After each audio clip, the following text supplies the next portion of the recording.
To ఆది ఎగ్జోటిక్స్. ఇక్కడ చూస్తున్న మొక్క వచ్చేసి మ్యాంగో అనుకుంటే మీరు పొరపాటు పట్టినట్టే. మ్యాంగో కాదండి, అసలు మ్యాంగో సైంటిఫిక్ నేమ్ వచ్చేసి మాంజిఫెరా ఇండికా. ఇది అనకార్డేసి ఫ్యామిలీ, జెనస్ వచ్చేసి మాంజిఫెరా. మాంజిఫెరా ఇండికా వచ్చేసి మన నార్మల్గా ఉండే మామిడి పండ్లు అన్నీ కలిపి మాంజిఫెరా ఇండికాకి వస్తాయి. ఇది ఇక్కడ చూస్తున్న మొక్క వచ్చేసి అనకార్డేసి ఫ్యామిలీనే, జెనస్ వచ్చేసి మాంజిఫెరా. బట్ ఇది వచ్చేసి మాంజిఫెరా ఓడోరాటా. అయితే ఏంటంటే నేను ఈ మొక్క ఏమని తెచ్చుకున్నానంటే, నాకు వాళ్ళు మాంజిఫెరా పజాంగ్ అని చెప్పి ఇచ్చారు, కానీ ఇది మాంజిఫెరా పజాంగ్ కాదండి, ఇది మాంజిఫెరా ఓడోరాటా. ఇది లీఫ్ వచ్చేసి చాలా బిగ్ సైజ్ ఉంటుంది, ఫ్రూట్ చెట్టు చాలా స్ట్రాంగ్గా ఉంటుంది, లీఫ్ కూడా చాలా పెద్దగా ఉంటుంది. మీకు ఒక కనుపుకి దూరం కూడా చాలా హెవీగా ఉంటుంది. ఒక కనుపు నుంచి దాదాపు 1.5 feet అట్లా ఒక కనుపుకి దూరం అంత పెద్దగా వస్తుంది. చాలా fast growing plant.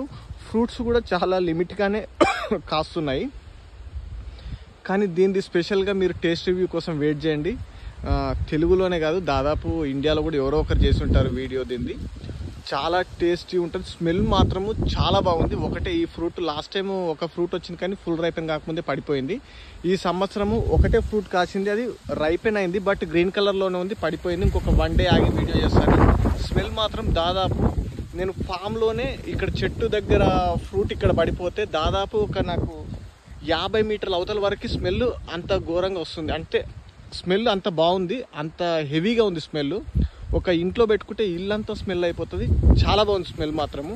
Fruit taste ఎలా ఉందో దీని టేస్ట్ కోసం వెయిట్ చేయండి. చాలా డిఫరెంట్ ఫ్రూట్, ఇంతవరకు తెలుగులోనైతే అసలు ఎవరు చేయలేదు, ఎక్కడ లేదు కూడా. Wait for taste review.